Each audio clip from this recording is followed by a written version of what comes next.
여러분 안녕하십니까? 정통 주식 채널입니다. 2021년 6월 23일 수요일인데요. 오늘은 본의 아니게 제가 오늘 장중에 한 12시쯤 이제 영상을 그 빨리 보신 분들은 혹시 대응을 하셨는지 모르겠는데요. 대한전선이 장중에 이상 흐름이 감지가 돼서 제가 만일 여러분한테 말로 전달하는 상황이었다면 이 매물이 나오는 게 좀 이상하다. 이런 때는 최소한도 매수를 보류하든가 또는 지속적으로 쏟아지는 매물의 일부 매도하라는 그런데 이제 최소한도로 제가 볼 때 수급에 불균형이 나타나는 그런 그 상황을 감지를 했었거든요. 그래서 할 수 없이 장중에 급히 방송을 했는데 여러분이 혹시 구독과 알람 설정을 해 두셨다면 그거를 실시간으로 보신 분들도 있고 대응을 하신 분들도 있겠다 이런 판단이 들어서 오늘 방송을 했던 거고요. 또 저녁에 또 보니까 이제 이렇게 이제 매물이 나왔으면 대한전선도 마찬가지지만 또 대원전선도 같은 이름 한 글자만 틀리는 같은 전선주여서 대원전선의 하락하고 대한전선의 하락은 질적으로 다르거든요. 그렇기 때문에 오늘 제가 추가로 불가피하게 낮 시간에 제가 했던 영상도 간단히 한번 코멘트를 해드리고요. 과연 앞으로의 그 주가의 흐름을 어떻게 여러분이 대처하시는 것이 좋은지에 대해서 최대한도 간략하게 요점만 말씀드리도록 하겠습니다. 말씀을 드리기에 앞서 본 영상은 특정 종목 매도 매수를 홍보하기 위함은 절대 아닙니다. 운영자가 보는 주관적 판단에 의한 분석이니까 여러분이 매매에 참고하시되 최종 책임과 판단과 책임은 회원님께 있음을 양지하시기 바랍니다. 구독과 알람 설정 아주 중요합니다. 구독과 알람 설정을 해두시면 저의 시황을 실시간으로 빠르게 받아보실 수 있습니다. 꼭 활용하시기 바라고요. 오늘 6월 23일 날 대한전선이 큰 폭으로 하락을 했죠. 제가 바로 앞선 시황에 제가 대한전선에 오늘 외국인 매도가 감지가 되고 한다 이 말씀을 드렸으니까요.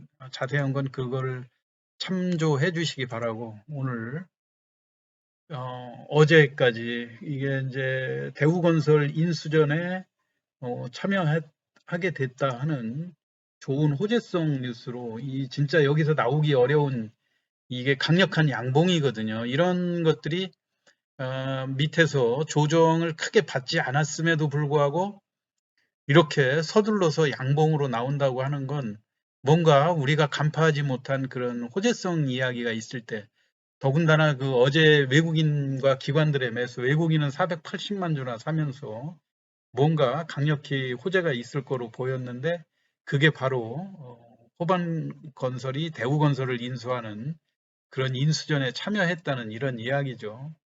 그런데 사실 호반산업은 제가 중간에 시황에서도 말씀드렸듯이 이번에 대한전선 인수에 따라서 진짜 엄청난 대박을 터뜨린 겁니다.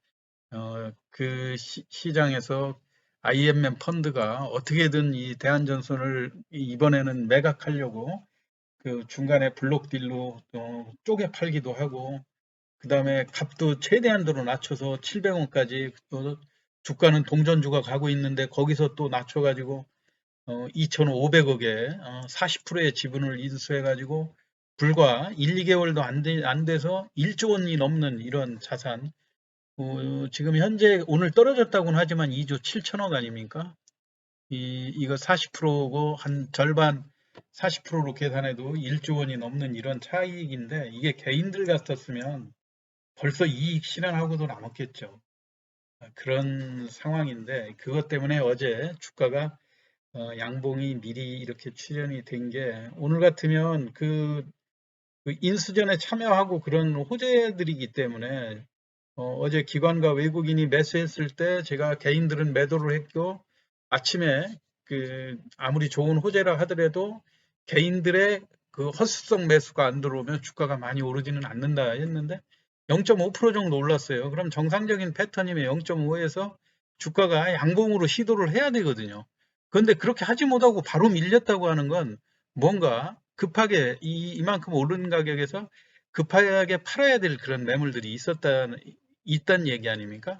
더군다나 그 오후 점심시간 조금 지나서는 무려 8% 정도 3,400원을 그렇게 위협하는 상황들이 계속 목격되는 걸 보고 저는 상당히 궁금했어요. 도대체 누가 이렇게 예전에 없던 매물이죠. 이거는 그러면 그거에 대해서 어, 좀 의심을 해야 되는데 단순히 많이 빠지기 때문에 저가 매수를 한다?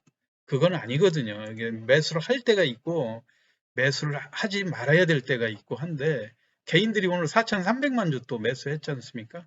그건 뭐냐? 지금까지 대한전선의 패턴이 밀리면 사주면 올라간다는 이런 생각이 박혀 있으니까 산 거고 오늘 외국인이 1,000만 주 매도했고 기관이 또 1,000만 주 매도했거든요. 제일 중요한 거 은행권 1,000만 주.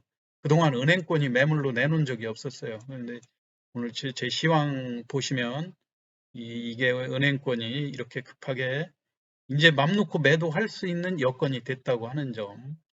이것 때문에 이 여파로 앞으로 아무리 개인이 이렇게 적극적으로 매수에 나서지만 오늘 또 공매도 물량도 다소 과하게 쳤다 해가지고 내일 공매도를 하루 정지하는 그런 상황이 않았습니까? 제가 이런 것도 공매도 허용해 놨으면 허용해 놓은 거지.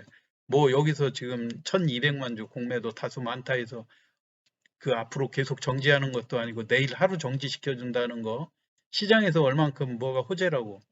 이거에 대해서도 옛날에 저 병 주고 약 주고 한다 이런 식으로 제가 시황을 한번 올렸었거든요. 여하튼 이런 그 기관성 그 은행권의 매물들 그다음에 공매도도 나올 수도 있고 경우에 따라서 외국인과 기관이 매도로 돌변할 수도 있다는 거. 또 이것 때문에 오늘 또 위에서 내려오면서 제가 항상 이 주식이 순탄하게 가기 위해서는 이 주식으로 크게 피해본 사람이 없어야 이 의견의 일치를 봐서 주가를 끌어올리는데 오늘 이 플러스서부터 내려오면서 주가가 자꾸 빠지니까 개인들이 들어가서 4천만 주를 산 거 아닙니까? 이게 이제 물렸기 때문에 층층이 물려 있기 때문에 이제 개인들의 판단이 손절을 해야 되느냐 말아야 되느냐 조금만 올라오면 먼저 개인들의 손절성 매물이 우선적으로 나올 겁니다. 그렇기 때문에 일사불란한 행동에서 이탈하는 그런 추세이기 때문에 하락 좀 당분간은 조금 이제 여러분이 유의해서 이 대한전선에서 봐야 될 거는 과연 지난번 3,000원을 지키는 이런 그 음봉이 출현하지 않고 여기서 과연 적극적으로 지켜줄 수 있을 거냐. 이 점을 보면서요. 다행히 그래도 그 대우건설의 인수라든가 이런 것들이 호재로 작용해서 외국인이 다시 과연 적극적으로 매수에 나설 수 있는가.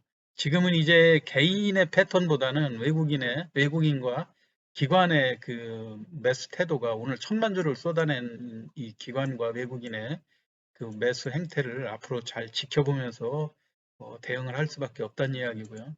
또 하나 오늘 곁들여서 대원전선도 같이 이렇게 많이 하락을 했죠. 그런데 대원전선의 하락은 우리가 지금 정치적인 그 판단에 따라서 잘 알지 않습니까? 이 종목이 앞으로 그 불이익값 안정이라든가 또는 전력 그 수요의 증가에 따라서 전선의 그 업황이 호전이 된다든가 이런 재료들로 인해서 외국인들이 그동안 3,000원 미만에서 적극적으로 매수했던 그런 상황들이 있지 않습니까? 그런데 어제하고 이 연속 이틀 이렇게 빠졌던 거는 우리가 잘 알듯이 이게 공연히 시장에서 지금 그 사회이사분이 그 과거 법조인 출신이니까 판사로 이렇게 나왔더라고요. 제가 한번 그거를 보여드리도록 하겠습니다. 이게 이제 대원전선 금년 정기 주주총회 한 거지 않습니까? 한 건데 비교적 그 개별로 볼 때 그 재무 구조라든가 자본 총계 이런 면에서 볼 때 탄탄한 기업이에요. 그 영업이익 여기에 소폭 지금 영업이익이 소폭 마이너스는 나왔는데 제일 중요한 거는 지금 주주총회 결의안들이 이렇게 쭉 나오지 않습니까? 여기에 보면 지금 사회이사 선임 이런 이야기가 나오죠. 출생 이민경도 사회이사 1955년 이거는 회사가 다 공시를 한 겁니다. 신규 선임으로 하고 서울지방법원 여기 이제 경력에 서울지방법원 부장판사 출신이고 지금 아주대 법학대학원 교수다. 이거는 이제 회사가 증권거래소에도 공시한 거고 여기에 나와 있는 그러니까 이제 조금 그 좀 깊이 있게 아는 사람들이 그 1955년생이면 지금 윤석열 씨는 1960년생 아닙니까? 그리고 또 1955년에 이 판사 출신이고 하면 이게 아마 사법고시가 윤석열 이분하고 뭐 연관이 됐다 뭐 이런 이야기인데 이게 1955년생이면 선배네요. 그리고 오히려 지금 최근에 그 감사원장님 그분도 또그 판사 출신 아닙니까? 그리고 그렇게 되니까 이쪽에 충분히 증권 시장에서 이분을 놓고 연관해서 생각하는데 이게 뭐 회사에서 이렇게 뭐 법조인들하고 그 지금 현재 대선 후보하고 연관이 돼 있다 이렇게 얘기한 것도 아니고 시장에서 그냥 도는 얘기들 아니었습니까? 그러다가 지금 현재 여러분도 잘 아시다시피 지금 지지율 1위 후보에 그 상당한 그 충격이 지금 와 있지 않습니까? 엑스파일이라든가 정치권의 이 변화 이걸로 인해서 과연 그 윤석열 후보 이게 이제 이런 그 후보로 나서면 그런 외풍은 얼마든지 있을 수 있는 거죠. 뭐 그 블랙 뭐 엑스파일 뭐 이런 것도 있을 수 있고 또 지금 그 공인이라든가 뭐 이런 대선에 출마를 하고 하려면 본인이 그 법조인의 경력뿐만이 아니라 정치, 경제, 사회, 문화 모든 면에서 그 확고한 그 국가를 경영할 수 있는 그 비전과 전략을 제시할 수 있는 그런 능력이 있느냐 이런 것도 중요하지만 또 본인이 어떻게 살아왔고 또 자기 주변에 이런 문제들 요새 이제 어, 장모님이 지금 소송에 시달리고 있고 그 인터넷에 들어가면 온갖 그 험담, 구설수 뭐 이런 것들이 많이 있지 않습니까? 이런 것들은 이제 그 시장에서 경제 외적인 문제, 제가 항상 강조하듯이 경제 외적인 문제는 주식 시장에서 우리가 차트로 분석하는 것도 아니에요. 시장이 그렇게 흘러가는 거고 앞으로 그 대선에 출마를 한다든가 또는 어떤 후보가 되려고 하는 사람이 헤쳐나가야 될 일이거든요. 모든 거를.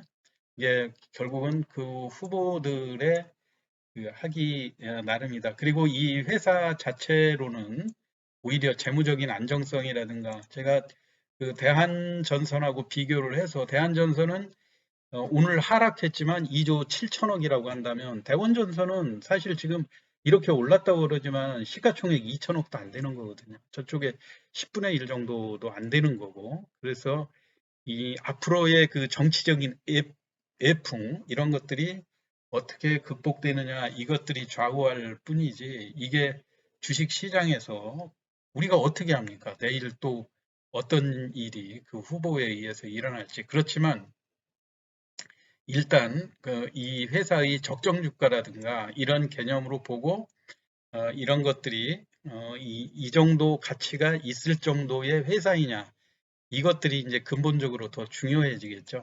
근데 지금 현재는 어찌 됐든 간 정치적인 애풍의 영향을 많이 받고 있다고 하는 점 이거를 우리가 간과할 수 없다. 그리고 또 오늘 신문 기사 또 나온 거 보면 너무 기막히지 않습니까? 한번 같이 보여드리도록 하겠습니다. 이게 대원전선 주식회사 대원전선 오너가 윤석열 테마주로 주가가 3배 뛰자 장내 매도했다 하고 이렇게 아주 그 오너들은 주가가 시장에서 이렇게 뭐로 자기들이 우리 회사가 윤석열 테마주야 하고 얘기한 적도 없고 시장에서 주가가 오르면 다음 그 영업 자금이라든가 다른 프로젝트에 출자금을 마련해서 주식을 매도할 수 있는 거 아닙니까?